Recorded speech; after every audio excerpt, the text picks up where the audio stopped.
Los saluda como siempre Carlos Eduardo Sánchez, es un gusto que nos acompañen. Les recuerdo que estamos en Twitter, estamos como @latardenetn24 y mi cuenta personal @CESánchezM. Comenzamos. Un nuevo caso de xenofobia se registró esta semana en Perú, esta vez contra un joven venezolano de 18 años, quien fue asesinado de varias puñaladas en el pecho tras una discusión con un grupo de vecinos quienes le exigían que abandonara el Perú. El hecho ocurrió en la zona de Morón. La víctima fue identificada como Luis Enrique Arias Taborda. Él falleció cerca de la vivienda en la que vivía en arriendo. Mi primera invitada de hoy es Greismar Taborda, es prima de Luis Enrique Arias Taborda, y está en pantalla el joven venezolano que fue asesinado en Perú. Greismar, gracias por atendernos, bienvenida a NTN24, bienvenida a la tarde fin de semana. Muchas gracias.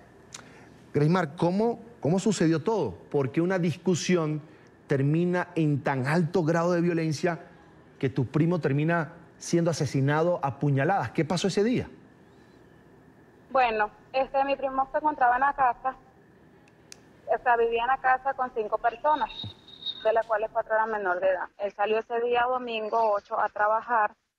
En lo que regresa a casa, uno de los inquilinos, de los muchachos que vivía con él, le cuenta que había sucedido algo.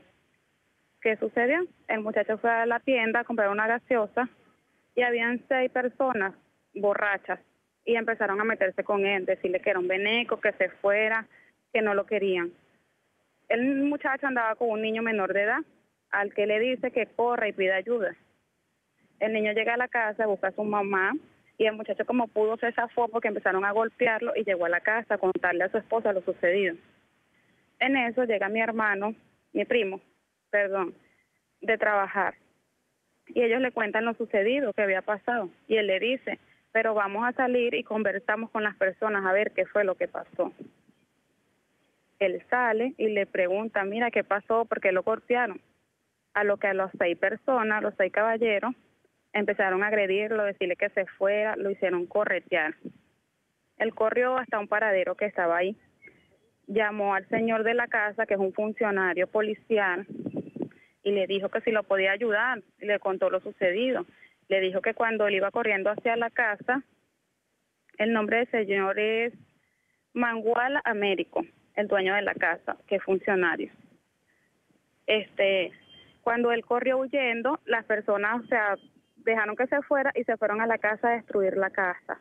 Partieron los vidrios, rompieron las puertas, mientras que dentro de la casa había una señora de tercera edad y 4 niños menores de edad. De casualidad venían 2 serenazgos, y él le cuenta lo que está pasando, pues pide ayuda. A lo que ellos le responden que se monten a patrulla y vamos a la casa a ver qué pasa. En lo que llegan a la casa, que se bajan que los serenazgos están viendo la casa destruida, salió una turba de personas, de más de 30 personas, diciéndole, fuera de aquí, veneco, no te queremos en Morón, vete. A lo que él responde que él no se va a ir, porque ese es su hogar, y él no va a dejar su hogar, él no va a dejar su familia. En eso lo hicieron corretear, él corrió, pero eran muchas personas. Ahí lo apuñalaron, lo golpearon, y él cayó en el piso, pues estaban los funcionarios ahí, y ninguno de los 2 funcionarios hizo nada. No se metieron, no socorrieron, no lo ayudaron, nada. Cuando él estaba tirado en el piso, la muchacha que estaba dentro de la casa, la que vivía con él, pedía ayuda, que lo montaran en la patrulla. Greismar, a lo que ellos no hicieron nada. Greismar, todo comenzó ese día que muere tu primo por una agresión al menor de edad o a la otra persona que andaba con el menor de edad. No, a la otra persona. Y él le cuenta, mira, me pasó esto en la tienda, y deciden ir a encarar a esas personas. Ajá, él le cuenta y él le dice, pero vamos y hablamos, que hablando se soluciona todo, y yo vivo aquí desde hace tiempo. Ok, pues, eso quería preguntarte, Greismar. Tu primo, ustedes viven allí desde hace tiempo, ¿cuánto tiempo llevaba él? ¿Se había presentado alguna situación como esta ahí de roce con los vecinos del sector? No, nunca. Él tenía 6 meses viviendo ahí, nunca, pues, todo tranquilo. Él lo que hacía era salir a trabajar, él trabajaba por Miraflores, se iba a las 7 de la mañana a trabajar y llegaba a las 9, 10 de la noche. Él ni paraba los pies ahí. Ahora, Greismar, recibió varias puñaladas porque dices que después salieron muchas personas a agredirlo, a atacarlo, a patearlo, a golpearlo. ¿Hay algún detenido por este caso? ¿Ustedes han denunciado esta situación? No, no hay ningún detenido. Y después me dices que ocurre todo esto, que lo matan, van a la casa donde vivía él, que es una casa en arriendo, donde también vivían otras personas, y la destruyen. Creo que tenemos las imágenes por allí, si producción me ayuda para Sí, ver hay ese un momento. video. Es esta la No, casa. en el momento, en el primer momento que él sale a conversar, que lo hacen correr, como no lo pudieron alcanzar, las personas se dirigen a la casa a destruir la casa, mientras que él estaba pidiendo ayuda al serenazgo. Cuando llegan, la casa estaba destruida y en ese momento es que sale la turba de gente, salió mucha más gente, 30 personas, 35 personas a agredirlo. La persona que compartía vida con tu primo, Greismar, ¿es peruana, es venezolana? Como la pareja. La pareja, ¿sí? No, él no tenía pareja en ese momento. ¿Y quiénes vivían con él allí? ¿Otros familiares, primos, tíos? No, amigos, eran amigos. Ahora, en algún momento, más allá del roce que se pueda presentar, porque me dice que estas personas que agredieron a tu primo estaban tomando alcohol, tomando cervezas tal vez. Estaban tomando alcohol ahí en una esquina, se la pasaban ahí en una esquina. Yo me imagino que hasta drogados estarían, porque para actuar así de esa manera, yo digo que esas personas no estaban en sus 5 sentidos. Ahora, las personas del lugar no tenían relación con ustedes, tomando en cuenta que ya tienen cierto tiempo viviendo allí. No, ¿por qué? Te explico. Porque o sea, llegábamos a la casa a las 10 de la noche de trabajar y salían a las 6 de la mañana. No tenía, o sea, una que otra señora, pero muy raro. O sea, nosotros no tratábamos a nadie, no le hablábamos a nadie, porque nos la pasábamos todo el día en la calle. Ahora, ¿hicieron o no la denuncia? Entiendo que no haya ningún detenido, pero ¿pusieron la denuncia por lo menos formalmente ante las autoridades? No, porque te explico. Porque el deseo de nosotros como familiares es cremarlo y llevarlo a Venezuela, donde su mamá. Entonces, en la Fiscalía de Chosica nos mandaron a retirar todo tipo de investigación para poder ellos ceder a darnos la autorización. Ya va, déjame entender. Si hacen la denuncia, ¿no los ayudan con el trámite para que tu primo, los restos de tu primo puedan ir a Venezuela? Sí. ¿Quién dijo eso? ¿Qué autoridad les dijo eso? En la Fiscalía de Chosica. Bien, qué lamentable toda esta situación. ¿Dónde está el cuerpo de tu primo, Greismar? ¿Dónde está ahora mismo? Está en la morgue del centro de Lima. ¿Y tampoco se lo quieren entregar? No, o sea, nos dan la opción de velarlo y enterrarlo aquí en Perú, pero es lo que nosotros no queremos. Nosotros queremos, aunque sea, cremarlo y llevarle algo de su cuerpo a su madre. ¿A qué se dedicaba tu primo, Greismar? Trabajaba en la calle vendiendo caramelos. Ahora, no es la primera vez que vemos casos de agresiones contra venezolanos en Perú. No es la primera vez que se generaliza a la comunidad de venezolana como delincuentes. Sí, es cierto, en Perú se han capturado delincuentes que más bien en algún momento de su vida hicieron parte o apoyaron la llamada revolución bolivariana de Hugo Chávez, también la de Nicolás Maduro. Sin embargo, hay una generalización. Tú, por ejemplo, de tu familia, ¿cuántas personas quedan allí, en esa zona del Perú, y si sienten miedo de seguir viviendo allí? Quedamos 3, 2 de los cuales son hermanos de mi primo Loxiso y yo. Y bueno, en cierta parte sí, porque yo veo que lo que pasó fue un acto de xenofobia. Entonces, si le pasó a él, me puede pasar a mí, le puede pasar a cualquier otro. Ahora, Greismar, ya les dijeron que si hacían la denuncia, pues no les ayudaban con el tema para repatriar los restos de tu primo. ¿Qué van a hacer ustedes como familia? Bueno, no, habíamos decidido desistir de todo tipo de investigación para que nos dieran la orden. Pero entonces es el mismo proceso, porque cada vez que vamos a la fiscalía a que nos den la orden, no nos la quieren dar. ¿Por qué? Porque que es la única evidencia, que cómo vamos a hacer eso. Entonces, como ellos no nos quieren ayudar, nos estamos yendo por la recta, así como por la vía legal. O sea, vamos a hacer todo, vamos a abrir otra vez las investigaciones. Mira, hoy estamos haciendo esta entrevista, vamos a hacer todo como es, porque ya que ellos no nos quieren ayudar, ¿por qué? Porque tienen miedo a que incluyamos a los funcionarios que no lo ayudaron, porque aquí pasa algo más, porque esas personas no lo ayudaron. Bueno, nosotros vamos a hacer todo por la vía legal, pues. En ese momento de la agresión, según lo que veo y recojo de los videos, suenan unos disparos. ¿Quiénes disparan allí, Grace-Mar? Los funcionarios. Uno Para de los dispersar a la serenatos gente. disparó al aire, pero eso no sirvió de nada. ¿Y él murió allí inmediatamente o pudo llegar a un centro médico, fue atendido? Después que le dan las puñaladas, ¿qué pasa en ese momento? ¿Alguien lo ayudó? Estaba la muchacha de la casa, ella salió, pero no dejaban que lo ayudara. La agarraron, la sujetaron para que no ayudara. Y él pedía ayuda, él pedía que se estaba muriendo, que lo ayudaran. Entonces no lo ayudaron. Estando los funcionarios ahí, no lo ayudaron.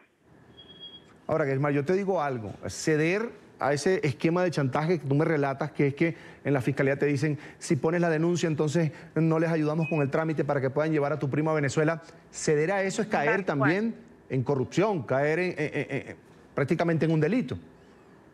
Claro, pero lo hacíamos, en el momento lo estábamos haciendo por la desesperación de lo que no entendíamos lo que estaba pasando, por qué le hicieron eso, y lo único que queríamos era llevar aunque sea las cenizas a Venezuela.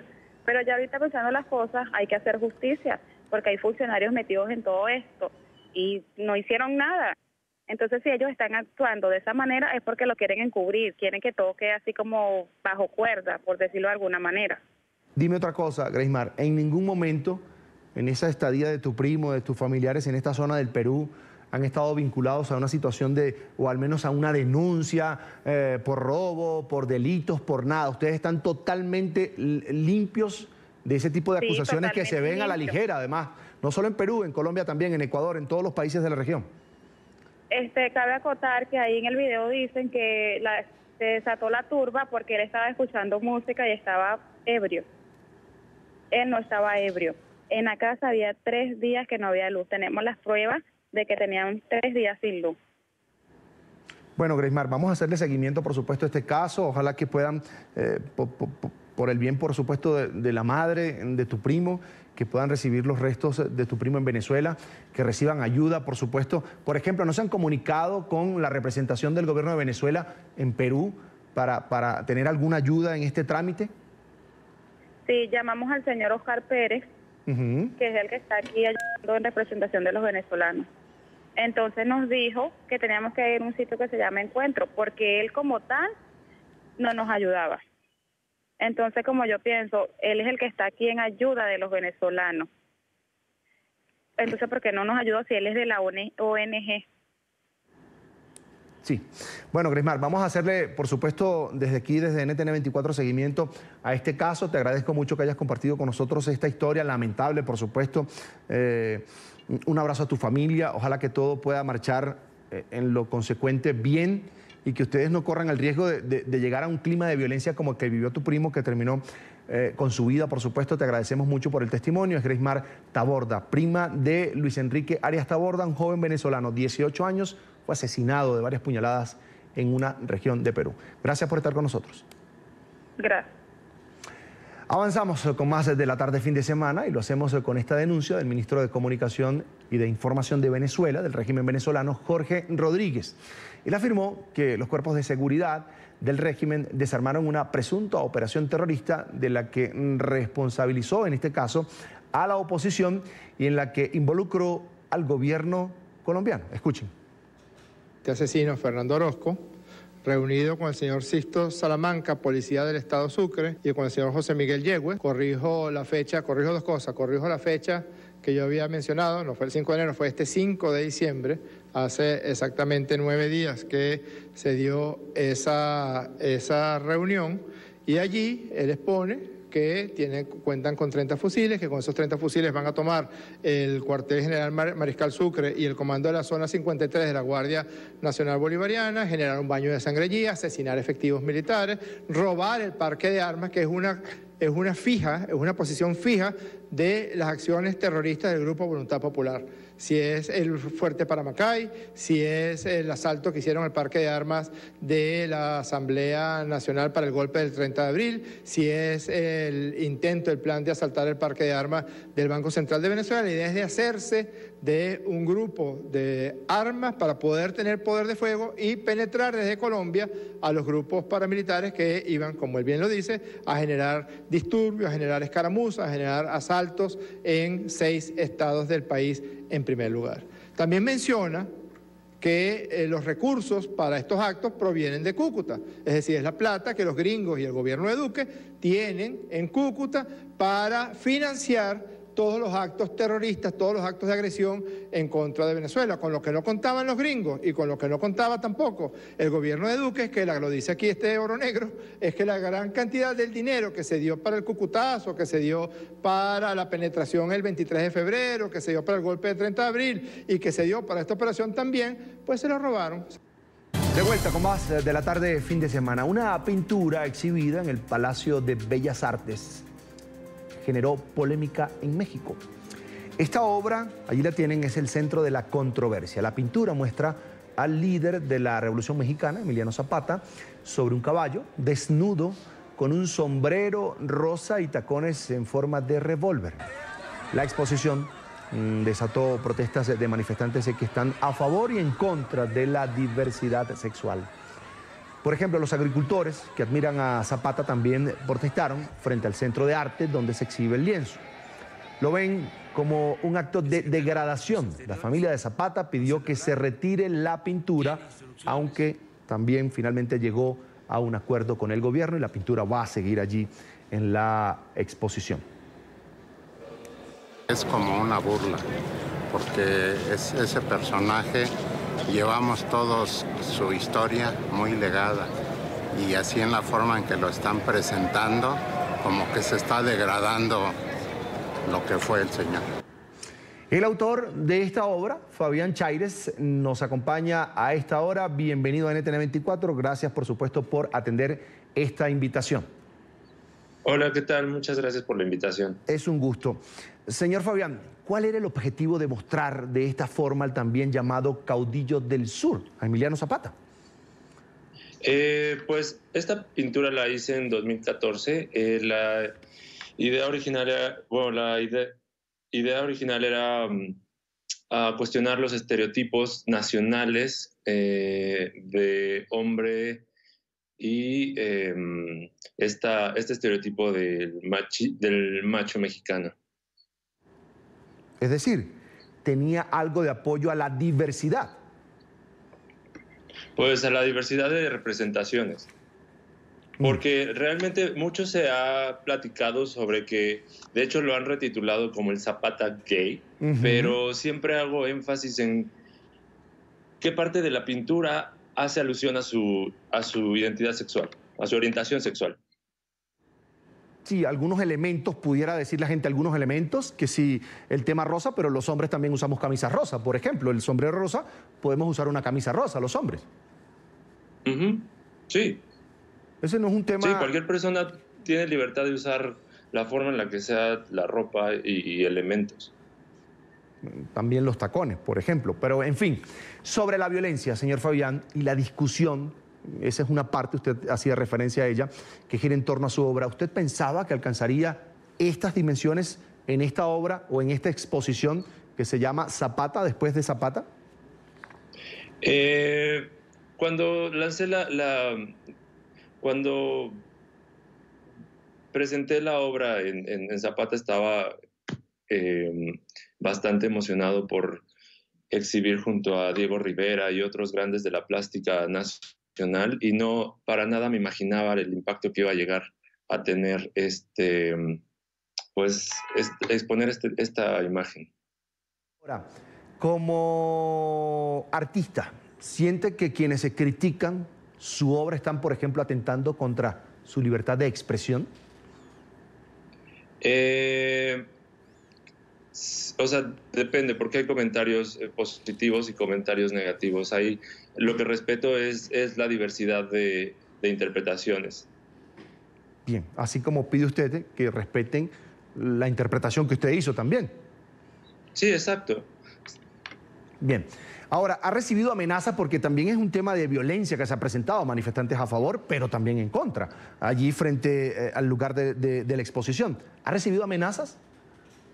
Sí he recibido amenazas, muchos comentarios a mis redes sociales directamente, pero realmente es algo a lo que no le presto atención y pues es muy lamentable también las personas que han hecho las declaraciones pues en contra, con fundamentos,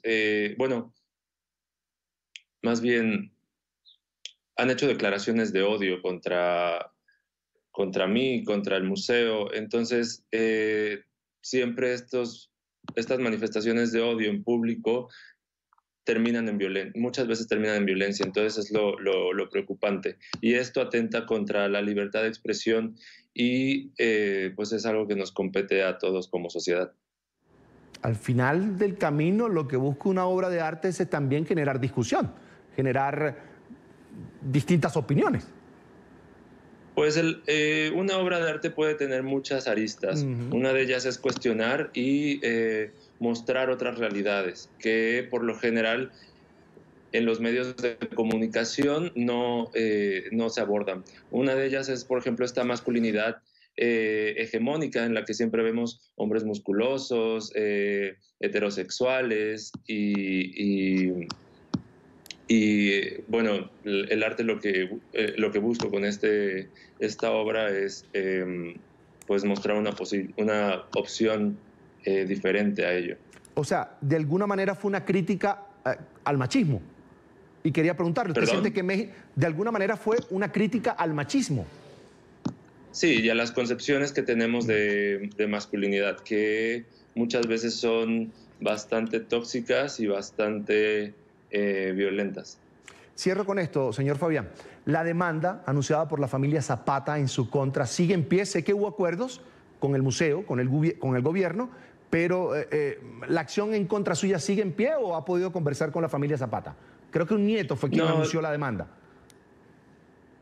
Después de que anunciaron la demanda, realmente me he limitado a mi parte que me corresponde con el museo. Creo que la interpretación de los familiares es muy respetable, pero difiere de la mía. Entonces creo que ahí el museo es el que se encarga de mediar.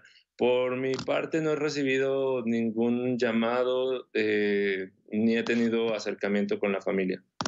Bien, ese es Fabián Chayes, es artista plástico mexicano, autor de esta obra que ha generado tanta discusión en México. Le agradezco que haya apartado unos minutos de su tiempo para compartir con nosotros aquí en NTN 24. Muchísima suerte, feliz resto de tarde. Gracias, hasta luego. Buenas tardes. Seguimos en México, pero vamos a cambiar de tema, y es que los albergues para migrantes están colapsando. Veamos el siguiente informe. Nosotros íbamos a luchar a Estados Unidos, no vamos a hacerle daño a nadie. Apenas un relato de lo que viven a diario miles de migrantes que abandonan su país buscando un mejor futuro para sus hijos. Subir a Estados Unidos es porque en nuestro país es muy difícil la educación. Uno que es pobre, pues le cuesta con los hijos. La delincuencia organizada obliga a esto a huir de nuestros lugares. Por eso los venimos con toda la familia. Una reciente encuesta del Grupo Reforma y The Morning Dallas News indica que un 38% de mexicanos planean mudarse a los Estados Unidos en los próximos meses, pese a los esfuerzos del presidente Andrés Manuel López Obrador por generar políticas sociales y de seguridad para combatir la migración. El canciller Marcelo Ebrard asegura haber reducido un 56% el flujo migratorio hacia la Unión Americana, además de estar trabajando en los diferentes refugios migratorios. Pues está trabajando en 3 centros, Tijuana, Mexicali y Nuevo Laredo, que están por entrar en operación, y en Ciudad Juárez ya se tiene, si no mal recuerdo, un centro funcionando. La educación es otro detonante de la migración. Los niños tienen dificultades para acceder a una escuela y a útiles escolares. En el diagnóstico nos encontramos que hay niños de primaria, niños que no han estudiado en años, niños que no saben leer. O sea, es una diversidad. Ayudar con ciertas actividades lúdicas. Mientras el drama se acentúa, la cooperación entre los gobiernos de AMLO y Trump para disminuir el éxodo parece estar dando resultado. De acuerdo con la Oficina de Aduanas y Protección Fronteriza de Estados Unidos, el número de detenciones en la frontera entre ambos países cayó 75% en los últimos 6 meses. Para hablar de este tema quiero saludar a José María García, es el director del albergue Juventud 2000, allí está en pantalla, este albergue está ubicado en Tijuana, México. Bienvenido a la tarde fin de semana, gracias por atendernos. Muchísimas gracias por la conexión. Y pues aquí estamos, trabajando, señor. Primero quiero que nos cuente, también por supuesto a nuestra audiencia, cómo es la situación que se vive en estos albergues para migrantes en territorio mexicano. Mira, hablando de los albergues que están instalados en las zonas fronterizas, y una de ellas es esta ciudad fronteriza de Tijuana, te podríamos hablar solo de los albergues que en este caso están a mi cargo, que son dos. El albergue de Movimiento Juventud 2000, que está instalado aquí en la zona norte de esta ciudad. El albergue de Ángeles Sin Frontera, que es el hotel migrante en Tijuana. Existe uno en la capital del estado, Mexicali, pero es la réplica que está aquí en esta ciudad, lo cual están a mi cargo. Claro, también te hablaría un poco de los albergues que están instalados en esta ciudad, pero basándome siempre en lo que nosotros estamos trabajando aquí en el albergue de Juventud 2000. Ahorita mismo tenemos comunidad, gente que está, gente del extranjero, que está aquí instalada en el albergue con familias completas esperando la entrada hacia los Estados Unidos para pedir el asilo, la ayuda humanitaria, de lo cual ahorita en cuestiones de cuánta cantidad tenemos de esta comunidad, hablamos de un promedio de 33 personas de comunidad nicaragüense, salvadoreña, comunidad guatemalteca, y también, claro, hablando ya de comunidad de nuestro país, es otra comunidad que tenemos aquí con un problema de desplazados de algunos estados del país de México. Generalizando toda la comunidad que nosotros estamos atendiendo aquí actualmente y desde hace varios años a la comunidad que llega al norte. Señor García, entiendo que en algunos albergues las condiciones son bastante críticas. Entiendo que muchos de los migrantes tienen incluso que salir a los ríos para bañarse, para asearse y también, por ejemplo, lavar su ropa. Bueno, mira, yo creo que quizás eso está ocurriendo en alguna frontera de nuestro país. Aquí en la zona fronteriza, hablando de Tijuana, la mayoría de albergues existen, tienen ciertas prioridades y ciertas acciones internas donde les ayudan a la comunidad para poder permanecer. Aquí también la gente no tenga que salir mucho, en el caso de salir a lavar la ropa a los ríos o en algún río que esté cerca. Para empezar, aquí en Tijuana no tenemos ningún río cercano a la ciudad de Tijuana, más que el canal, que es la canalización de todas las aguas negras, que es un canal muy grande, que está aquí, incluso aquí muy cerca de la organización de Juventud 2000. Pero que eso no es una de las acciones que están tomando la comunidad, y quizás en algún punto de nuestro país, de las zonas fronterizas, porque hay que recordar que tenemos 5 estados fronterizos que hacen frontera con Estados Unidos. No pensar que a lo mejor en algún punto de las zonas fronterizas de nuestro país suceda ese tipo de acción, pero al menos aquí en Tijuana yo no he visto ese tipo de cosas que haya tenido que hacer la comunidad para poder ir a lavar su ropa.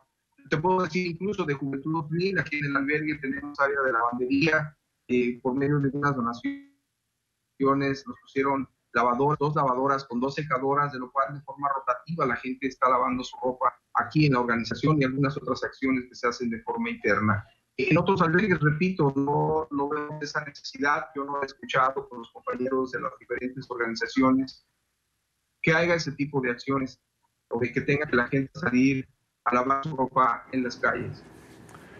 Con el aumento del pie de fuerza de la patrulla fronteriza, por supuesto en esta zona compartida, que es la frontera entre Estados Unidos y México, son cada vez más los migrantes que son deportados o tienen que volver al país. Le pregunto, ¿qué oportunidades hay en territorio mexicano? Además, es un compromiso del gobierno para atender este flujo migratorio, un compromiso adquirido con la administración del presidente Donald Trump. Bueno, te decía hace un momento que las oportunidades de ellos en cuestiones de tiempo, por la espera tan larga que les dan para su siguiente cita, cuando son retornados a la zona fronteriza de Tijuana, pues bueno, la gente, aquí hay oportunidades de empleo, donde hay una bolsa de trabajo por parte de la Dirección Municipal de Atención al Migrante de Tijuana, y incluso hay formas de que ellos puedan trabajar con algunas acciones que se pueden implementar aquí. Incluso Tijuana tiene mucho trabajo aquí. Esas son algunas de las oportunidades en cuestiones de empleo, y que si bien no podrían ser las mejores, pero sí lo hay, si la gente lo busca, claro, aquí en la ciudad, y claro, las oportunidades que da el gobierno por ese lado, a excepción de la segunda, que se puede ser la regularización de su situación migratoria si quiere quedarse aquí en la frontera en Tijuana, en lo que llega nuevamente el número para poder regresar, o su cita que les da al gobierno estadounidense para poder retornar y ver su situación migratoria en Estados Unidos. Pero mientras tiene que permanecer en México, por lo tanto igual sí hay algunas oportunidades que le tenga el gobierno aquí en la frontera, como el empleo, las bolsas de empleo, y algunas otras acciones que ellos pueden implementar, como el poder prever y iniciar si ellos creen que puedan incluso quedarse aquí en la frontera. Pero claro, que la gran mayoría tiende a buscar siempre y esperar para volver a entrar nuevamente a los Estados Unidos y ver la posibilidad de quedarse allá con el asilo o la ayuda humanitaria. Hay varias opciones aquí en Tijuana, es una de ellas. Uno va a decir, si ellos se quieren quedar, pues se pueden quedar aquí en México. Ahora, José María, ¿existe algún plan por parte del gobierno del presidente Andrés Manuel López Obrador para ayudar a estos centros de atención para los migrantes? Pues mira, ahorita no se hizo nada aquí durante todo este año que inicia la nueva administración, o que inició la nueva administración del nuevo presidente del país, con el licenciado López Obrador, y de lo cual, claro, se quedan desprotegidas las organizaciones que hacemos ese tipo de labor social, y que en algún momento con las administraciones pasadas fuimos apoyados con un recurso muy raquítico en las zonas fronterizas o en algunos puntos del país, organizaciones o albergues que atienden a estas comunidades. Ahorita ya existe un plan que lo estamos empezando a mirar, con un nuevo albergue que incluso se abrió hace unos cuantos días, hace 2 días que abrieron el albergue que va a concentrar a la comunidad en retorno, comunidad APP, comunidad extranjera, de lo cual nosotros somos, como organizaciones, vemos que lo vemos positivo por ese lado, porque tiene que ayudar a la comunidad que está llegando al norte, gente extranjera o gente del país, lo cual lo hemos mencionado, incluso que se haga un programa integral, pero vemos que ya están empezando a hacer ciertas acciones que se veía muy lejano que hiciera el gobierno anterior, como una ayuda a la comunidad que llega aquí a las zonas fronterizas para poder ser mejor atendidos. Esperemos que esto funcione. Es una de las primeras acciones que vemos que es positivo, porque nosotros como organizaciones hemos dicho muchas veces que el gobierno federal tiene que asumir su responsabilidad para apoyar y atender a todo tipo de comunidad que llegue en contexto de migrante aquí a la zona fronteriza de Tijuana. Finalmente quería también preguntarle por lo que cuentan los migrantes de lo que viven cuando son detenidos en la frontera. Es decir, antes de ser devueltos, ¿qué trato reciben en los centros de detención del lado de los Estados Unidos?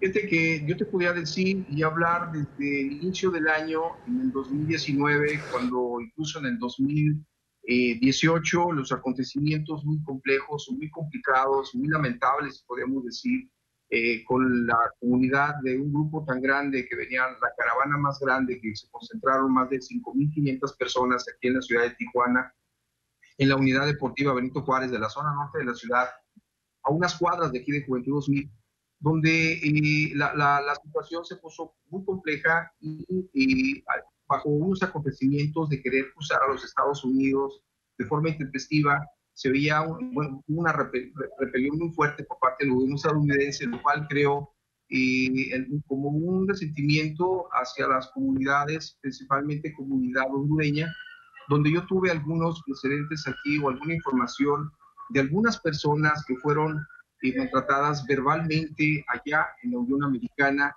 cuando cruzaron a pedir el asilo, o cuando lograron cruzar y fueron retenidos y luego pasados a los centros de retención.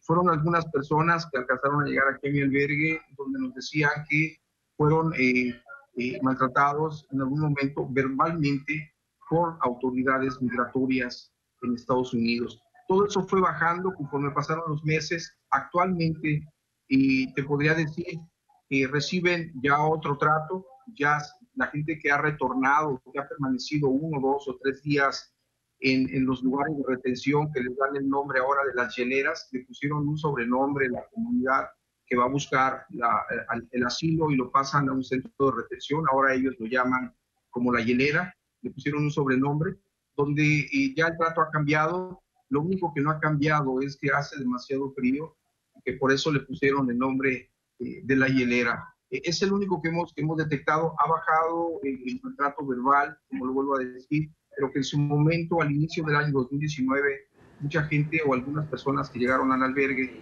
nos mencionaban que había un trato verbal un poco ofensivo hacia la comunidad centroamericana. Bien, quiero agradecer a José María García, es el director del albergue Juventud 2000, por acompañarnos estos minutos aquí en la tarde, fin de semana de NTN 24. Fue un gusto, será hasta la próxima. De vuelta con más de la tarde, fin de semana, información de Venezuela a esta hora, exactamente las 5:43 minutos en Caracas. Familiares de los jóvenes asesinados durante las protestas contra el régimen de Nicolás Maduro en 2017 denuncian retrasos y obstrucción en los juicios contra los responsables. Este es el caso de David Vallenilla, que con tan solo 22 años fue asesinado por un militar que le disparó en el tórax. Ahí están viendo las imágenes. El impacto le perforó un pulmón y también el hígado, solo por el hecho de salir a protestar contra las políticas del madurismo. Vamos a ver a continuación las denuncias que hace su padre, el señor David Vallenilla, sobre el retraso que hay en este caso. A 3 años, 5 meses y 19 días que el OTS asesino Nicolás Maduro Moros ordenó ejecutar a mi hijo David José en La Carlota, Caracas. La sala de juicio del Tribunal 15 del Palacio de Justicia, a cargo de la juez Rosmar Dinora González de Delgado, ha interrumpido el juicio para iniciarlo nuevamente el 11 de febrero del 2020. La razón: falta de continuidad en el mismo, porque se ha quebrantado el principio de la inmediatez. Un nuevo juicio podría darle la oportunidad al imputado de admitir los hechos, pero no es lo más grave. Lo más delicado es que puedan modificar la calificación jurídica si el Ministerio Público, a cargo de Tarek William Saá, un cómplice de Nicolás Maduro, no se opone. Nos acompaña a esta hora precisamente David Vallenilla, padre del joven venezolano asesinado con el mismo nombre por el régimen de Nicolás Maduro en 2017. Señor Vallenilla, bienvenido, gracias por atendernos, bienvenido a NTN 24. Gracias a ustedes por darme la oportunidad de expresarme. Seguro, siempre será así, por supuesto. Según el Observatorio Venezolano de Violencia, en 2017 ocurrieron en Venezuela más de 150 muertes en medio de las protestas antigubernamentales. Al día de hoy, solo 4 casos están en fase de juicio. ¿Qué ha pasado en el caso de los responsables o el responsable de la muerte de su hijo David? Bueno, mira, específicamente el imputado, que es un sargento de la aviación, se encuentra privado de libertad en la cárcel de Ramo Verde. Pero la situación es que en los juicios se suspenden por la falta de continuidad, porque no se ejecutan los traslados, o simple y llanamente porque el juez de la causa no despacha, fija fechas de audiencia y no despacha. Total denegación de justicia. Y bueno, es lo que está sucediendo en el caso de, considerando pues que no solamente se viola el derecho a la vida de mi hijo, sino que se violan derechos humanos, como es el derecho de acceso a la justicia. Es decir, ¿el juicio por la muerte de su hijo podría reiniciarse o no? Es que ya por el tiempo que fue suspendido el día de antier, ¿verdad? Hubo una audiencia en la cual la juez suspendió el juicio hasta el mes de febrero. Eso automáticamente interrumpe la continuidad en el mismo, además de que tampoco se han realizado los debidos traslados del imputado. Fíjate bien, es importante destacar que esta interrupción implica que el juicio debe reiniciarse de nuevo, porque siempre se tienen que dar los casos, se tienen que resolver rápidamente. Pero ahora a mí me preocupa muchísimo, porque no obstante darle la oportunidad de que se haga un nuevo inicio de juicio, significa que se puede ventilar la posibilidad de un cambio de calificación jurídica, lo cual me preocupa muchísimo, porque estamos en presencia, o fue lo que sucedió con mi hijo, fue una ejecución extrajudicial. y por lo tanto hay una responsabilidad de un funcionario del Estado. Hasta ahora, en el proceso que se había llevado a cabo hasta ahora, como una ejecución extrajudicial, ¿qué había pedido la Fiscalía para este sargento de la aviación que disparó contra su hijo y le quitó la vida? Bueno, la Fiscalía del Ministerio Público solicitó el tipo penal, homicidio calificado, ¿verdad? Con motivos fútiles e innobles y utilización de un arma orgánica. No obstante, este tipo penal el cual acusó el Ministerio Público, ¿verdad? Nosotros, yo particularmente, que soy abogado, junto con otros abogados colegas, pues interpusimos una querella en la cual se solicitó no solamente el tipo penal que el Ministerio Público dispuso, sino que también solicitamos el quebrantamiento de normas y pactos internacionales, acuerdos en los cuales Venezuela ha suscrito, ¿verdad? Y afortunadamente fue admitido. Por lo tanto, es importante esa pregunta que tú me acabas de hacer, porque en un caso en el cual se llegue a juzgar un funcionario, ¿verdad?, al haber quebrantamiento de normas y pactos internacionales, indudablemente que el Estado es responsable. Y eso es lo que le temo, de que de repente pueda suceder de que al cambiar la calificación jurídica vayan a querer rechazar lo que admitió el juez en la primera fase, que fue el quebrantamiento de normas y pactos internacionales. Es decir, existe la posibilidad de que el Estado como tal se libre de culpa, que solo sea una responsabilidad de primerísimo orden, que ese del sujeto que disparó contra su hijo. Sí, bueno, indudablemente que ellos, desde un principio, ellos pretenden hacer ver que por el hecho de que el autor material, ¿verdad?, esté privado de libertad, estaríamos en presencia de una justicia que ha sido tardía. Y quiero rectificar en el video, yo dije 3 años, en realidad son 2 años, pues del 2017 al 2019. Y entonces, ¿qué es lo que sucede? Van 2 años y 5 meses, por supuesto. Entonces, al ellos intentar hacer eso, pues se puede ocasionar pues un cambio en la calificación jurídica, lo cual me preocupa muchísimo. E indudablemente que no es solamente responsabilidad del sargento o autor material. Ese individuo, como ustedes pueden ver en las imágenes que hasta este momento yo no he podido verlas.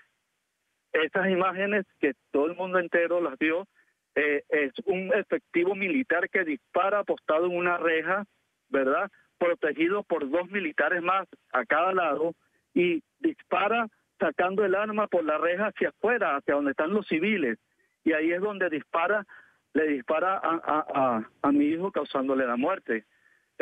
Y pues indudablemente ese individuo utilizó esa arma orgánica y además de eso, pues en el momento que le hicieron la autopsia a mi hijo, fueron extraídos 4 esferas metálicas, ¿verdad?, con una escopeta que era para ser utilizada con perdigones de plástico. Entonces, este individuo dentro de una base militar tenía un arma cargada indebidamente. Entonces, ¿sabes toda la responsabilidad que implica todo esto? Pues porque ahí no es solamente el sargento que actuó, ahí vienen detrás de él todo lo que se llama la cadena de mando y el rol de guardia de ese día, y sobre todo el hecho de que no nos han querido dar la información de quiénes eran los responsables de ese día en la base aérea de La Carlota. Me explico. Yo lo que quiero destacar es que no es... Su familia, el país y el mundo merecen saber quiénes dieron la orden para que estas personas fueran armadas a rechazar una manifestación de estudiantes, de jóvenes, y que dispararan además muy cerca. Por ejemplo, a su hijo le dispararon muy cerca. Pareciera que esa persona sabía o quería hacerle daño, el daño que lamentablemente le hicieron a su familia y a su hijo David. Claro. El responsable de esto es Nicolás Maduro. Lo digo y se lo digo en su cara. Es un cobarde que en una entrevista que le hicieron en una oportunidad dijo que lo que estaba haciendo mi hijo era un ataque a una base militar. Un joven con un morral y un envase vacío de su última comida. Y eso representaba para Nicolás Maduro un ataque a una base militar. Hay que ser bien cobarde y ojalá tuviese la oportunidad de decírselo en su cara. El único responsable es Nicolás Maduro, que es el asesino de él, de mi hijo y de todos los venezolanos que han muerto por simplemente alzar su voz para pedir libertad. Señor David, ese proceso judicial en contra de este sargento de la aviación que disparó contra su hijo, por parte del Ministerio Público, inició con la gestión de la fiscal Luisa Ortega Díaz. Precisamente la manifestación en la cual mi hijo perdió la vida fue porque era justo cuando la fiscal general, para ese entonces Luis Ortega, ¿verdad?, había denunciado la ruptura del hilo constitucional y por consiguiente se convirtió en enemiga del gobierno, del régimen totalitario que existe en Venezuela. Y ese día que mataron a mi hijo, la protesta tenía como fundamento esa lucha, ¿verdad?, por lo que había hecho la fiscal y porque la estaban persiguiendo. Se inició una investigación excelente a cargo del fiscal de la causa que fue asignado, el doctor Luis Dorrelli, el cual hizo una excelente investigación, pero faltando escasamente 2 días para que se imputara ante los tribunales de justicia, este fiscal fue destituido porque ya había tomado posesión del cargo como fiscal general de la República, Tarek William Saá, que es el actual fiscal general de la República. El fiscal que investigaba la causa, asignado por Luis Ortega, fue destituido de su cargo por hacer su trabajo. Todo cuadra, señor David Vallenilla, ahora todo cuadra. El fiscal amigo trata de limpiar la imagen del Estado, de los responsables más allá de la persona que disparó contra su hijo. Ahora sí todo cuadra, el fiscal amigo, el fiscal amigo del régimen, que es Tarek William Saab, como usted lo dice. Ahora, en la búsqueda de justicia, los familiares de los fallecidos en 2017, entre esos usted, por supuesto, que además es abogado, está inmerso en todo el proceso judicial por la represión que se vivió por esos días, por esos años en Venezuela. Le pregunto, ¿han sido víctimas de persecución, de intimidación por parte del régimen? Bueno, mira, en lo particular, pues yo ahorita me encuentro en España, exiliado en España. ¿Por qué estoy por acá? Simple y llanamente, desde que pasó lo que sucedió, me he convertido en un activista por los derechos humanos.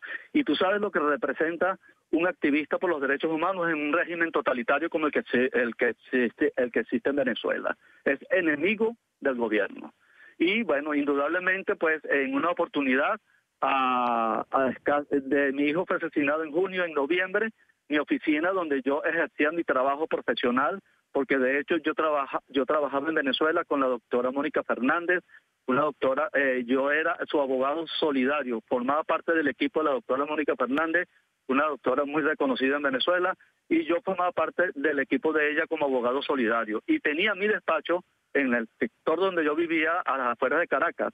Y bueno, mi oficina fue totalmente desmantelada, ¿verdad?, porque me robaron todos los equipos de computación y no obstante eso, que llama muchísimo la atención que en un lugar donde hay 8 cubículos, el único cubículo que fue robado fue el mío. Y entre eso y otras cosas que sucedieron posteriormente, que tenía mucho que ver con ataques a mí, donde tenía yo mis avisos como profesional del derecho. Directamente no me sucedió nunca nada, aunque te confieso que no le temo a nada.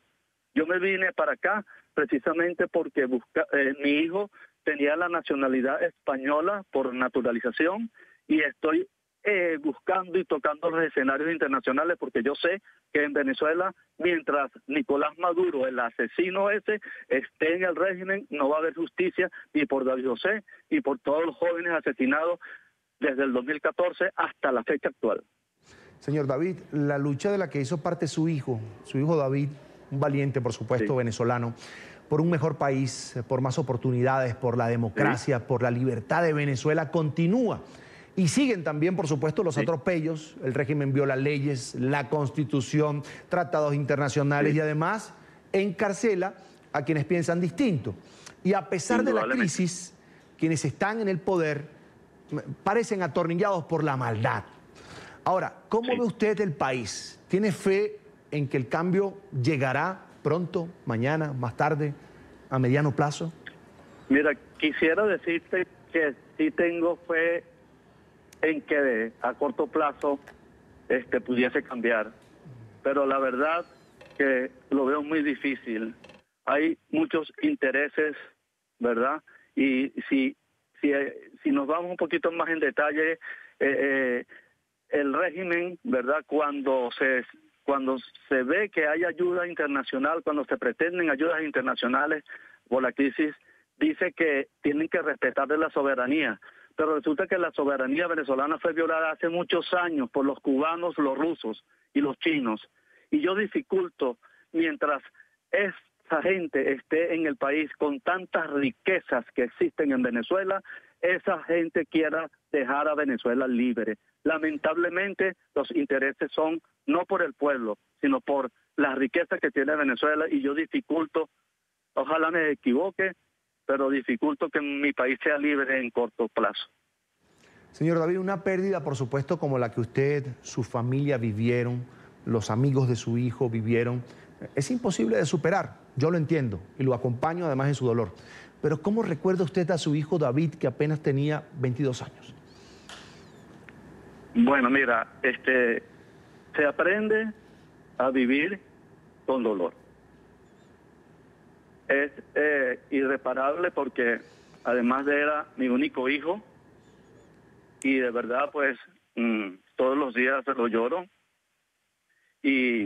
pero aprendemos a vivir con dolor y que es lo que me ha quedado, y creo que él me da fortaleza para seguir adelante, a ver qué pasa. Usted está fuera de Venezuela, está exiliado en España, pero Sí, usted señor, dice, pero me dice, no le tengo miedo a Nicolás Maduro y voy a seguir buscando la verdad y justicia, sea donde sea. Sí, así es, así es. Yo trabajé con él, él conoció a mi hijo de niño en el metro de Caracas. Yo fui su supervisor inmediato y no te imaginas cuánto deseo que me dijera en mi cara lo que ha dicho en las redes, en los noticieros. Y de verdad, bueno, de verdad que no es fácil lo que nos ha tocado, y yo aquí estoy en España, hice solicitud de protección internacional y bueno, yo aquí estoy tratando de ver cómo llego. Yo sé que no es fácil, pero si mi hijo era mi razón de vivir, ahora es la razón por hacerle justicia a su honor y a su ideal de ver una Venezuela libre que nunca pudo ver.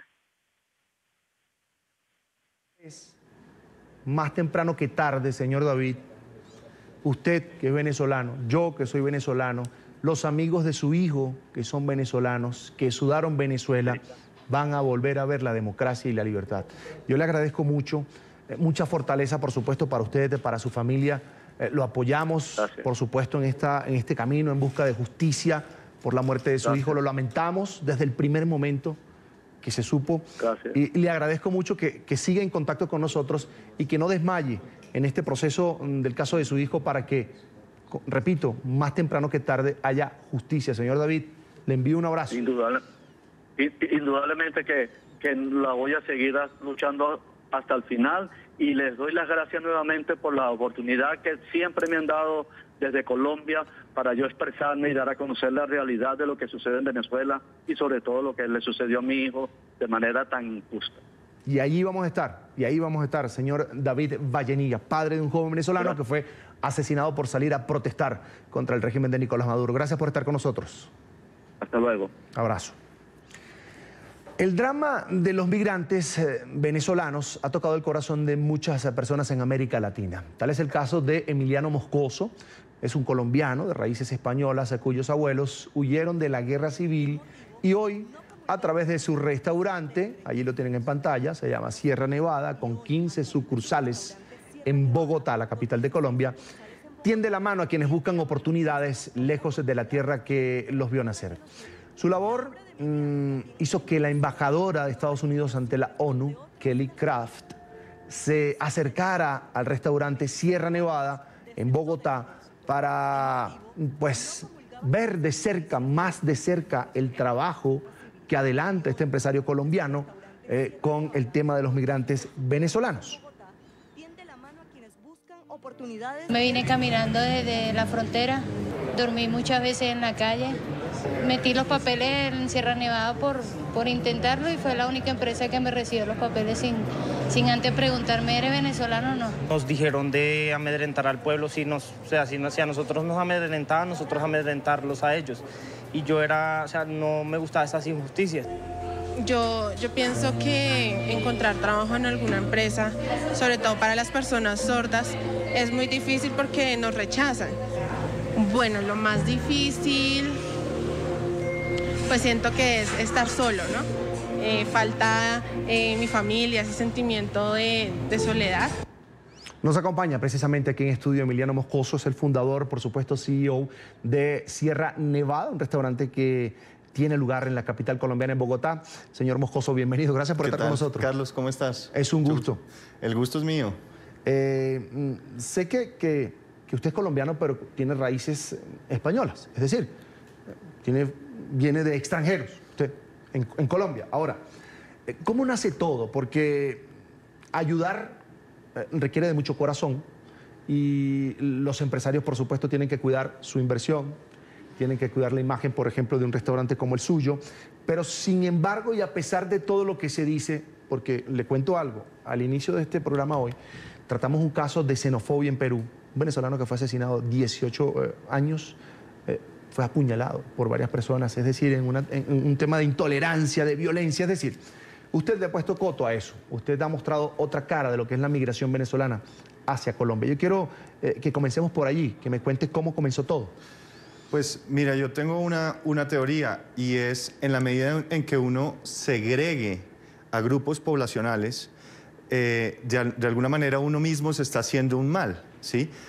Lo mejor que podemos hacer y entender además que personas que están caminando, cientos de miles de familias con niños que están caminando hasta una ciudad que está a 2.600 metros de altura, están llegando porque algo muy grave está pasando en Venezuela. Y esto no va a parar. Entonces tenemos dos alternativas. O los excluimos de la sociedad y generamos un problema mucho mayor, mucho más preocupante, porque la gente que no tiene oportunidades pues termina buscando cualquier manera, no se va a dejar morir de hambre, va a buscar cualquier manera para comer. Entonces lo mejor que podemos hacer, el mejor negocio que podemos hacer como sociedad es incluir a las personas, sea cual sea su condición. Venezolanos, población LGBT, trabajamos también con personas sordas. Entonces, de alguna manera, nuestra apuesta es a incluir a todo el mundo y así construir una sociedad mejor. Cuando usted toca el tema de la segregación, esas personas que, por ejemplo, grupos poblacionales, como dice usted, pudieran llegar a cometer delitos en medio de la desesperación por la falta de oportunidad. Pues claro. Y no se justifica, ¿no? No se justifica. De ninguna manera. Pero si los excluimos, vamos a generar una gente sin oportunidades, ¿sí? Que tiene que buscar la manera de comer sea como sea. Entonces, lo más inteligente que podemos hacer es construir oportunidades para todos. En Colombia hay oportunidades para todos, para colombianos, para extranjeros, para gente que necesita ayuda. En el tema de los venezolanos es un tema humanitario, además. Sí. En Colombia tiene que haber oportunidades para todos y eso lo tenemos que construir entre todos. A mí me preocupa mucho, por ejemplo, vemos el PIB crecer y el desempleo también. Algo no está funcionando bien y creo que ese es un poquito el reto que tenemos todos. El gran reto del país es generar mucho empleo y una sociedad se mide en cómo trata a sus clases populares, en cómo vive, qué tan bien vive la gente. Y creo que ese es el gran reto de Colombia, lograr que todo el mundo viva mucho mejor. Me cuentan que todo comenzó, esta idea, con una heladería que fracasó. Sí. ¿Cómo fue eso? ¿Cómo fue el caer y levantarse? Mira, arrancamos en el 2010. Estábamos ahorrando para la cuota inicial de un apartamento, mi esposa y yo, y a mí se me atravesó una máquina de hacer helados y llegué a la casa con la máquina de hacer helados y mi esposa evidentemente casi me mata. Además, en 2010 llovía mucho aquí en Colombia, llovía y nadie quería comer helados. Entonces era pues la historia de un fracaso y así arrancamos. ¿Y cuándo deciden cambiar a restaurante?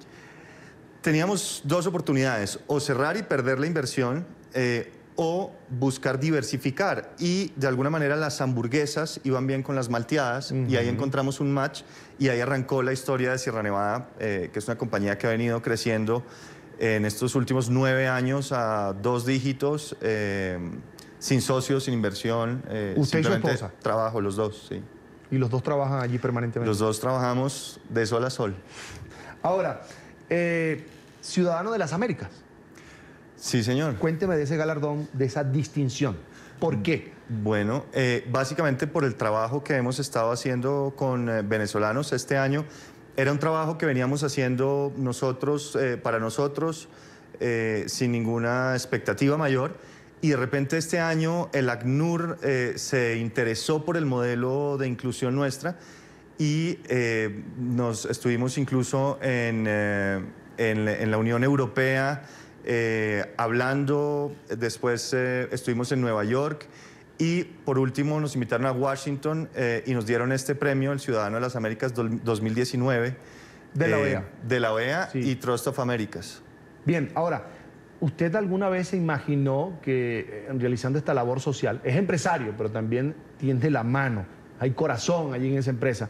Hay algunos políticos que creen que las empresas no tienen corazón. Usted es la demostración de que sí hay corazón. No, y yo creo que el trabajo lo tenemos que hacer entre los públicos y los privados. Es muy importante ese trabajo juntos. De la mano. Y uno trabaja por la gente. Realmente yo creo que las nuevas empresas y un poco la visión de futuro es medio ambiente, gente, más que acumular capital. Ahora, ¿usted se imaginó en alguna oportunidad cuando comienza a desarrollar este plan y esta manera de salir adelante con su negocio, que por ejemplo una embajadora de Estados Unidos llegaría a su negocio para conocer la labor que estaba haciendo? ¿Pasó con Kelly Craft? Pues nunca me imaginé. Lo que sí es bonito es encontrar a mucha gente que le interesa ayudar a los demás y un poquito de eso cómo va generando unas sinergias. Es muy emocionante y ha sido un año muy bonito en ese sentido, muy duro y muy triste en otros sentidos, como la migración venezolana, que realmente es algo muy fuerte. En el caso de la migración venezolana, porque nuestra productora incluso estuvo en su restaurante, hizo un reportaje, habló con la gente que trabaja allí, son venezolanos de bien, está comprobado. Hay venezolanos que van a otros países a cometer delitos y afortunadamente han sido detenidos y debe ser así. Sí, pero no es por ser venezolanos, es que hay delincuentes de todas las nacionalidades. Sin importar la nacionalidad, es decir, tenemos que quitar ese link entre la nacionalidad y el delincuente, que además los colombianos hemos sido presas de ese problema, ¿no? Es que los colombianos son de tal manera los colombianos. ¿Usted siente que ese problemita está creciendo, por ejemplo, en Colombia? La xenofobia. Sí. O esa discusión de si es venezolano o no. Hay gente que se pone del lado de lo real y dice, como usted, dice, pero es que en cualquier momento van a culpar a los venezolanos del nacimiento de Pablo Escobar, por ejemplo. Yo pienso que sí, y de alguna manera creo que los medios deben hacer un trabajo mucho más consciente en cómo titulan, en cómo organizan la información, en cómo dicen las cosas. Venezolanos implicados en un atraco en Transmilenio con... Hombre, no, son personas que están involucradas en un atraco, pero no es porque sean venezolanas, es porque son atracadores, ¿sí? Entonces tenemos que desligar esas dos cosas y es un trabajo que tiene que hacer la prensa. Sí, o pasa, por ejemplo, que hay muchos retornados. Retornados se les llama a los hijos de colombianos que hicieron vida en Venezuela y tienen la doble nacionalidad y que pueden venir aquí con documentación y acceder a todos los servicios de este país y, por supuesto, conseguir trabajo. Ahora, ¿hay algún caso en particular con el tema de los venezolanos? Porque es que en el negocio de Emiliano Moscoso hay personas sordas, mudas, como decía él. Es un tema de inclusión también. A personas con ciertas discapacidades también son recibidas allí porque tienen la oportunidad de desarrollarse y servir, además, de sentirse activos, porque una gente que tiene una discapacidad y además es segregada, imagínense el mundo que vive. ¿Algún caso en particular que le haya marcado, le haya llamado la atención, le haya quebrantado la voz, le haya aguado el ojo? Sí, claro. Tenemos una chica que vino caminando y estuvo incluso trabajando en las calles, durmiendo en la calle. Tenemos otro caso de un chico que hizo parte de la Guardia... ¿Cómo se llama? La Guardia de Chávez. ¿La Milicia Nacional Bolivariana o la Guardia Nacional? La Guardia Nacional. Es que existen las dos. Hacía parte de la Guardia Nacional y al sentir que le tocaba trabajar en contra de su pueblo, huyó y terminó saliendo por la selva y llegando aquí a Sierra Nevada. Todas las historias son muy fuertes, ¿no? De separación de familias, caminantes con niños. Realmente es muy triste lo que está pasando. ¿Usted y su esposa tienen hijos ya? Claro que sí. ¿Cuántos tienen? Tenemos 3 chiquitos, Joaquín, Simón y Belén. ¿Cuántos años tienen? 13, 10 y 5. Y le preguntan a ustedes por lo que hacen, por el tema de la ayuda que dan ustedes a través de su empresa. son niños del siglo XXI, son niños completamente conscientes, son niños además que están muy pendientes de todo el tema medioambiental, son niños que les duele ver al otro mal y que se preocupan por ver cómo ayudan. Y sí, realmente ese es el ambiente que se vive en la casa y eso es un poco lo que le deja a uno a los niños, que es el mismo ambiente que yo viví en casa, porque mis abuelos eran personas tremendamente solidarias y yo creo que eso un poquito viene de ahí. Bien, ahora Colombia, hablemos de Colombia también porque el negocio Sierra Nevada está en Bogotá, la capital de Colombia. Colombia ha vivido unas semanas de mucha agitación, sobre todo después del 21 de noviembre vivieron unos días los colombianos de mucha agitación. La cosa ha vuelto a la calma. Hay muchos ciudadanos protestando, tienen todo el derecho de tomarse las calles, de reclamar sus derechos, de expresarse, porque así lo permite la Constitución colombiana. De acuerdo. Pero está allí, de alguna manera, la semilla de la violencia. Yo siento que en cualquier momento puede volver Colombia a la violencia por el tema de los reclamos sociales. ¿Usted cómo ve el momento que vive el país y los colombianos que están en la calle además reclamando atención por parte del gobierno? Claro, a mí me parece muy interesante lo que está pasando en Colombia en este momento. Por fin ya no estamos en la discusión de FARC, no FARC, ya no estamos en la discusión de la violencia, no tenemos un gran enemigo, pues, que es el que se lleva toda la agenda, sino un poquito la gente está pidiendo cosas y está buscando cosas. La gran mayoría estudiantes, la gran mayoría de manera pacífica, las cacerolas. Yo creo que es algo de todas maneras muy interesante y que le pide un poquito al presidente Duque como, oiga, la agenda del país, el país es distinto al país que teníamos en el 2000, queremos un país nuevo, queremos un país moderno, queremos un país más inclusivo. Y creo que es una oportunidad y si el presidente lo lee bien, creo que hay una gran oportunidad para construir un país mucho mejor que el que tenemos ahora. Una oportunidad para todos, para el gobierno, de escuchar, de acuerdo, de estar de la mano con su gente, por supuesto, con el colombiano. Es lo que debe pasar. Pero a veces uno piensa que hay una parte de los colombianos que no quisiera o que no entiende que el presidente de él, aunque no votó por él, es el que tienen ahorita. Es una parte que es muy importante entender porque hace parte del juego democrático. Pero sabes que yo no veo muchos decir, obviamente hay sectores de la protesta que dicen, ya no queremos más Duque, pero el fuerte no están pidiendo no más Duque.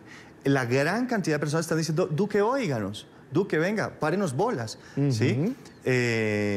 Y yo creo que si Duque logra entender eso y logra conectarse con la gente, puede ser el presidente joven, el presidente moderno, que impulse el camino, el país hacia un Estado mucho más moderno. Y yo esperaría un poquito de esa línea del presidente que logre conectarse con la gente y empecemos a construir todos una Colombia distinta a la que hemos vivido, distinta. Yo llegué a Colombia en el año 90 y he visto un país cambiar, es un país muy distinto, teníamos bombas por todas partes y el país va cambiando y siento que hay sectores del gobierno que quisieran quedarse en el pasado y no dejar que Colombia evolucione, avance, y lo que tenemos es que avanzar. Ahora, proyectos para 2020 de Emiliano Moscoso, de su compañía Sierra Nevada y por supuesto los planes que hay en materia social para usted como empresario. Bueno, 2020 son los 10 años de Sierra Nevada. Viene una repotenciada en imagen, viene una repotenciada en el trabajo social. Quiero que Sierra Nevada se vuelva casi que una escuela de personas que lleguen, estén un tiempo y logren entrar a estudiar, impulsar mucho el estudio de jóvenes y que puedan, digamos, hacer un ascenso social. Esa es un poquito mi visión hacia los próximos 10 años. Y evidentemente, pues crecer, tenemos que llegar a todo el país. Por ahora estamos en Bogotá, todavía tenemos mucho espacio para crecer en Bogotá, pero pues tenemos que seguir creciendo. El plan es grande. El plan es grande. Una década, Sierra Nevada en el 2020. Sí, señor. Emiliano Moscoso, además, es un empresario que tiende la mano a personas del extranjero, a personas con discapacidad, a personas que realmente necesitan hacer algo por sus vidas y allí han encontrado un refugio en Sierra Nevada, Bogotá, Colombia. Le agradezco mucho que haya estado con nosotros. Carlos, muchas gracias a ti y bueno, con los panas venezolanos a darles la mano, a recibirlos. Ellos no están aquí de paseo y no están aquí porque quieran venir. Están pasando hambre, no hay medicinas, no tienen otra salida. Así que lo mejor que podemos hacer es recibirlos bien y ser inteligentes en eso y buscar armar comunidad. Felicitaciones para usted, para su esposo y para su compañía. Gracias por estar con nosotros. Una nueva pausa y al volver las noticias del mundo hoy. Quédese con nosotros. A esta hora revisamos otras noticias del mundo hoy. Emergencia en una refinería en el norte de Francia. Un poderoso incendio se desató en una de las estructuras de la planta petrolera. Los equipos de bomberos lograron contener la conflagración. Por fortuna no se registraron muertos ni heridos. Las autoridades investigan la causa del incidente. La policía en el sur de Taiwán le disparó a un sospechoso de plantar un dispositivo explosivo. Los hechos se registraron frente a una de las oficinas de campaña del principal partido de oposición de la isla. Taiwán celebrará elecciones presidenciales y parlamentarias el próximo 11 de enero.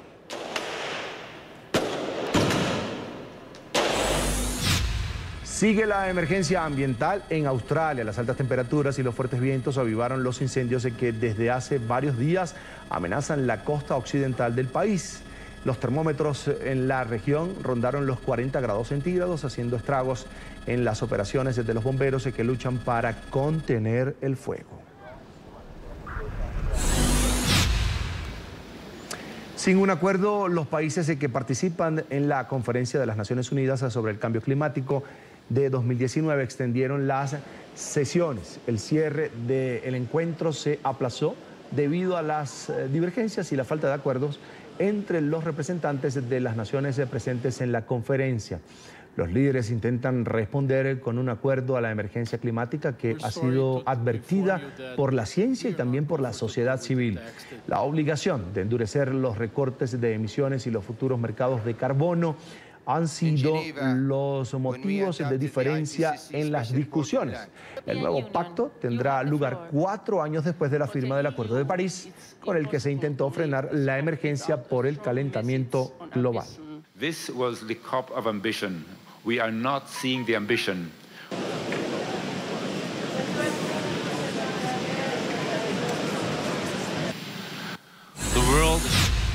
En China, la Reserva Natural de la provincia de Sichuan reveló estas enternecedoras imágenes. Se trata de una madre panda salvaje y su cría que, según trabajadores del lugar, gozan de buena salud.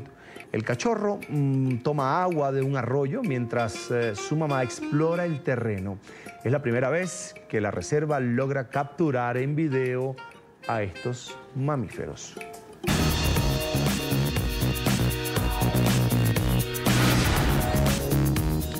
Hoy en TecnoQuick queremos traerles algunos datos, consejos, información, por supuesto, para crear su propia aplicación y no fallar en el intento. En el mundo hay millones de aplicaciones y cada vez más nuevas ideas y propuestas de este tipo que surgen a diario para resolver problemas de la vida cotidiana de la gente. Hay unas que son muy usadas como WhatsApp, Facebook y también Instagram, que son redes sociales, pero hay otras que, aunque no tienen a los usuarios conectados en todo momento, prestan un gran servicio, como es el caso de Rappi, Uber o Airbnb. Por eso, a la hora de crear una aplicación, se debe tener en cuenta diferentes factores, como la idea, la innovación, el modelo de negocio, el diseño y la distribución.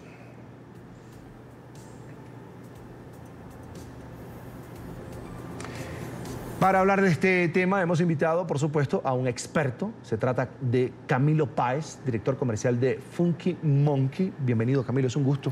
Muchísimas gracias por la invitación. No, gracias a ti, por supuesto, por apartar unos minutos de un sábado para compartir con nosotros aquí en la tarde, fin de semana. Camilo, bienvenido, por supuesto. ¿Qué es lo primero que una persona se debe preguntar al momento de crear una aplicación o buscar incluso el servicio para que le creen la aplicación? Listo, lo primero que se debe pensar es en resolver un problema. Si yo quiero, de cualquier naturaleza, encontrar o buscar cómo puedo lograr algún producto de base tecnológica, no me debo enfocar tanto en el producto, sino buscar en todo mi ambiente qué problemas existen y de qué forma lo puedo solucionar. Una de las formas en que se puede solucionar es mediante un producto de base tecnológica. Esto no necesariamente quiere decir que tiene que ser una aplicación móvil. De hecho, lo más importante para la gran mayoría de emprendimientos es tratar de buscar una forma muy ágil de poder exponer el caso en el mercado. Entonces puede ser, bien sea mediante una aplicación web o un servicio hecho por terceros en el cual yo me pueda incluir. Si, digamos, una plataforma importante puede ser una red social. Dentro de esa red social, ¿yo qué podría utilizar para dar a conocer mi idea de solución y ver si existe un apetito sobre mi idea? De esa forma, ya si yo encuentro un apetito, eso se puede denominar como un market fit. Ahí sí ya podría empezar a evolucionar cada vez más mi producto de una manera más inteligente. Entonces, si quiero complementar la aplicación móvil con la aplicación web, entonces, ¿cuál es la más importante? Invierto primero en esa o busco inversión en esa. Digamos que es muy común que cuando yo empiezo un emprendimiento, los primeros que me creen, bien sean mis amigos, mi familia, mi ambiente, es muy difícil. Los compañeros del colegio, que ya son profesionales. Del colegio, correcto, o de la universidad. Sí. Pero es muy difícil encontrar inversión de terceros, a menos de que tú ya seas alguien reconocido dentro de todo el entorno como quien haya logrado un gran emprendimiento exitoso. Entonces, de no ser el caso, si somos como normales, por decirlo de una forma, entonces los primeros recursos que tomamos son de nuestros conocidos. Enseguida, si ya podemos mostrar que tenemos cierto impacto y cierto éxito en el mercado, hablando desde el punto de vista comercial, o cierto impacto en el mercado social, ¿sí? si es un ambiente en lo que yo quiero solucionar sea una problemática social, entonces de esa manera sí ya puedo llevar mi caso a inversionistas, bien sean de capital de fondos de riesgo, que es como lo que ahorita está más en auge, o otro tipo de perfil de inversionistas. Camilo, ese es un primer paso, resolver ese pequeño problema, como dices tú, o un primer problema. Pero hablemos entonces, tú tienes una empresa de desarrollo de tecnología. Correcto. ¿Cómo es el procedimiento para crear ahora una aplicación como tal, una app? Listo, cómo no. Pues primero que todo, yo, como lo comentaste, soy el gerente comercial de Funky Monkey. La empresa lleva 10 años desarrollando diferentes tipos de soluciones con desarrollo de software, incluyendo apps. Entonces, desde el punto de vista tecnológico, lo primero que se debe tener presente es poder tener unos requerimientos establecidos bien definidos. De esta forma, si nosotros percibimos que un cliente, un potencial startup, no tiene claro qué es lo que quiere lograr, es preferible pasar por un pequeño proceso de consultoría IT, o de consultoría tecnológica. O sea, es decir, tu empresa ya la gente tiene que estar clara de lo que quiere. Es lo ideal. Porque no están para dar la asesoría como tal, vamos a reconfigurar, no. O sea, ustedes prestan el servicio... Nosotros prestamos el servicio desde la asesoría inicial, si el cliente lo desea, o si ya el cliente tiene algún conocimiento o ya un background y un trabajo en su producto, entre más aterrizado esté, pues mucho mejor, en aras de desarrollar el producto. Entonces, si ya recibimos los requerimientos, nosotros decimos, bueno, lo que desea es una aplicación móvil, o deseas una aplicación web, o deseas, digamos, otro tipo de solución, por ejemplo, para un smartwatch. Y partiendo de ese requerimiento ya podemos establecer cuál sería el tiempo y el costo en consecuencia de desarrollar el producto. ¿Es muy costoso, Camilo? Depende del alcance. A eso a veces, la gente creo que a veces le tiene miedo al tema de tecnología por el costo. Claro, claro que sí. Digamos que nuestro negocio todo se mide en cantidad de personas que conforman un equipo y el tiempo de desarrollo del proyecto. Entonces, si yo tengo definido cuál es el producto o qué es lo que yo quiero solucionar y de cuál es mi prioridad principal, mi feature o la utilidad principal que tiene el producto, digamos que eso nos sirve mucho más a nosotros para no tener un desarrollo de más de 6 meses, que es cuando ya se encarecen mucho el tema del desarrollo. Si podemos, y lo ideal y lo recomendado por muchos acompañamientos en startups del mundo como Y Combinator, inclusive aquí en Colombia con apps.co de Mintic, que es una muy buena entidad para acompañar a los emprendedores, es buscar lo más sencillo que se pueda, pero que demuestre cuál es la solución. Entonces, lo ideal es no pasarnos de 1 mes, máximo 2 meses de desarrollo. Un equipo, digamos, para hacer una app móvil, por ejemplo. ¿Cuántas personas se requieren?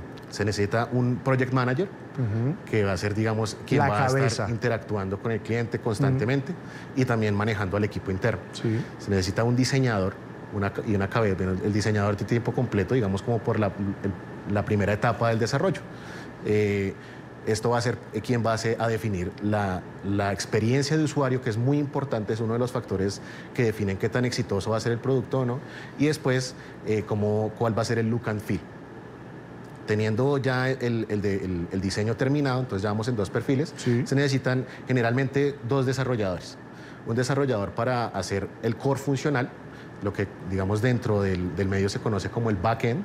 Entonces esto es la base de datos, todo lo que se almacena en la nube, si es que es necesario, donde se registran los usuarios, y finalmente el desarrollador de la app móvil. Digamos que con 4 perfiles se podría tener... Todos profesionales, Camilo. Sí. Ingeniero mayormente. Tú eres ingeniero electrónico, me decía. Yo soy ingeniero electrónico. Yo, digamos, inicié desarrollando, hace mucho tiempo no desarrollo como tal, me siento a programar, pues. Pero lo ideal es tener un buen concepto, digamos, inicialmente creativo. Entonces se necesita un buen diseñador y ya los demás son perfiles generalmente de ingenieros de sistemas o ingenieros de software o ingenieros electrónicos. Tu compañía, me decías, trabajan unas 80 personas y 30 más adicionales freelance. Sí, correcto. Digamos que hay diferentes metodologías para trabajar en este medio. Uno es basada en un proyecto. Nosotros definimos, por ejemplo, un cliente corporativo nos dice, quiero sacar este producto en un tiempo de 6 meses. Entonces ya nosotros definimos cuál es el equipo que se necesita para hacer este producto y ya sabemos cuál es el tiempo y el costo definido para ese proyecto. Otra metodología que está muy en auge en Colombia para nuestras empresas es el outsourcing de personal. Entonces, está muy apetecido los desarrolladores colombianos, digamos, por su cercanía horaria y por su cercanía cultural con Estados Unidos.